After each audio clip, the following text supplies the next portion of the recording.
वंदे पुरुषोत्तमं किं कर्तव्य विमूढ़।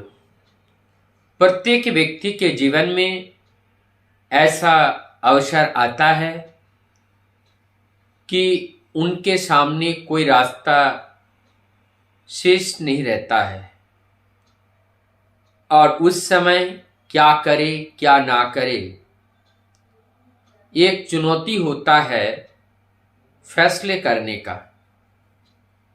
ऐसे किंग कर्तव्य विमूढ़ वाली जो परिस्थितियां आती है, उस परिस्थितियों में अपने आप को जोखिम उठाकर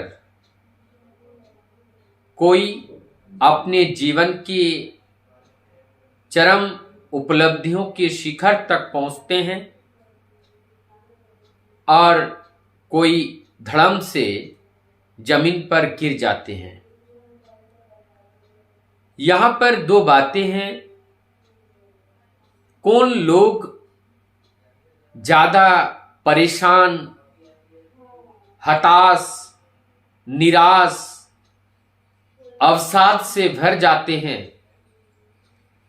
और किंग कर्तव्य विमूढ़ होने के बावजूद भी ना निराश होते हैं ना हताश होते हैं। दुख के अंदर भी एक भरोसा उनको रहता है। और ये दो श्रेणी के लोग हैं। एक है इष्ट केंद्रिक और एक है विकेंद्रिक। ये जो इष्ट केंद्रिक लोग होते हैं,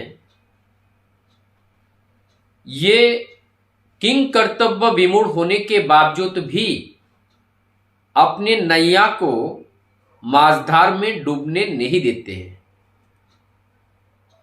क्योंकि वो परम उस सत्ता के साथ युक्त है और युक्त होने के कारण बुद्धिम ददामि, स्वयं प्रभु उनको बुद्धि दान करते हैं और उस बुद्धि से जब कार्य करते हैं तो रास्ता निकाल आता है। लेकिन जो विकेंद्रिक हैं, विकेंद्रिक लोगों के अंदर हताशता, निराशता ज्यादा रहती है, दुर्बल रहते हैं, हर समय परस्त रहते हैं। जरा सी मुसीबत अगर आकर खड़े हो जाएं, थरथराने रहते हैं, लगते हैं। क्यों?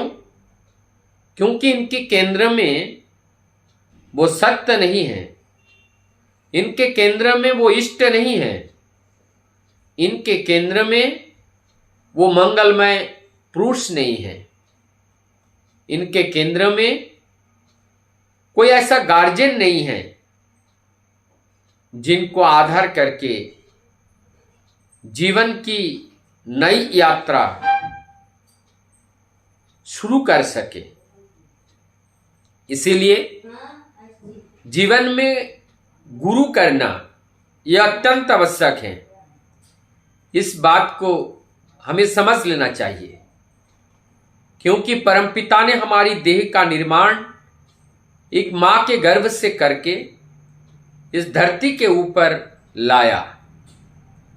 लेकिन जगत में सब कुछ है और उस सब कुछ का प्रयोग कैसे करना है, इसे सीखने के लिए अलग अलग विद्वानों के पास हमें सीखना पड़ेगा।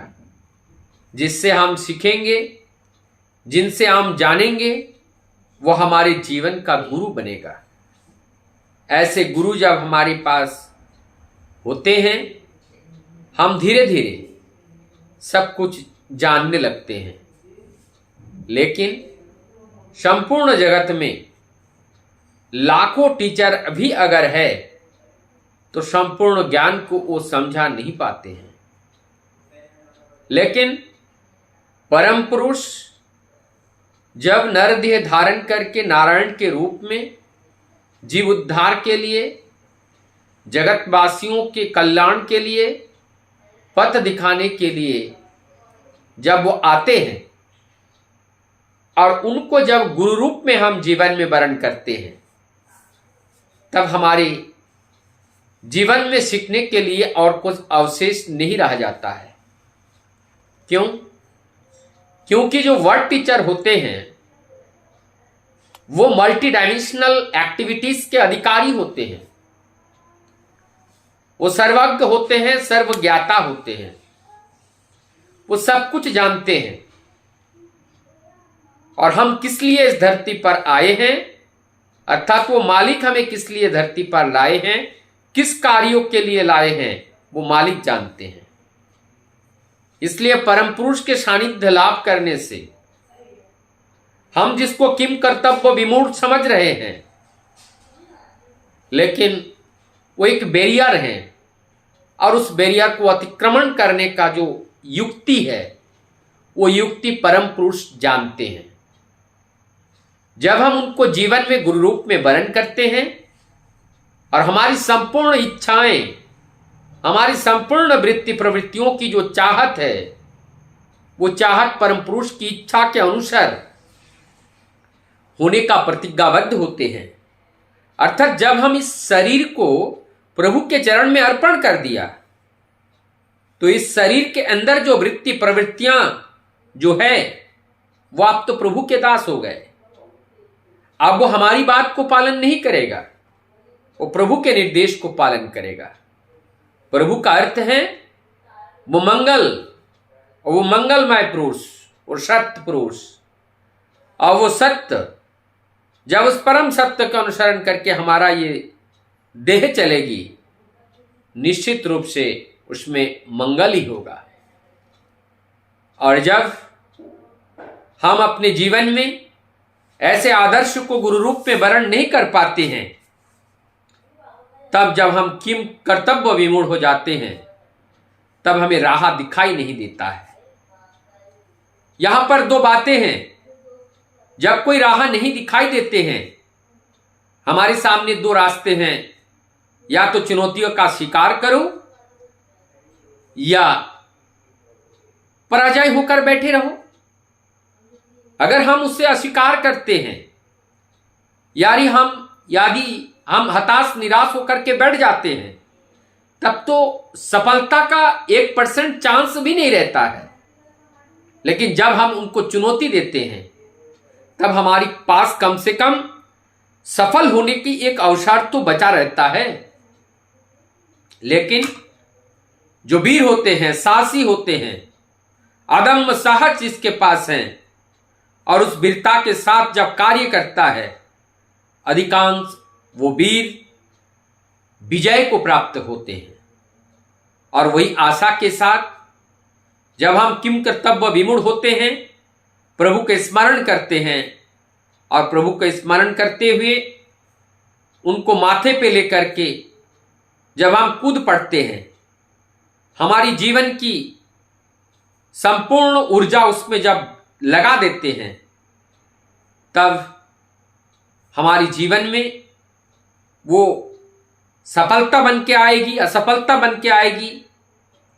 अगर सफलता बन के आती है तब तो वो अच्छा ही है, और असफलता बन के आती है तब भी अच्छा है, क्योंकि उस जगह तक पहुंचने के लिए जो अभ्यास करना चाहिए था वो अभ्यास हमने किया। इसलिए ठाकुर जी सत्संग में कहते हैं, आपकी चेष्टा के बावजूद भी आप अगर विफल मनरत हो रहे हो, क्षति नहीं है, वो अम्लान चेष्टा ही तुम्हें मुक्ति की ओर ले जाएगा। तो हमें किम कर्तव्य विमूढ़ होकर के रुकना नहीं है। उस चैलेंज को स्वीकार करते हुए उस कर्तव्य को चैलेंज देने के लिए हमें संपूर्ण ऊर्जा के साथ लगना है। और हम लोग देखते हैं उन्हीं में से सफलता को प्राप्त करते हैं।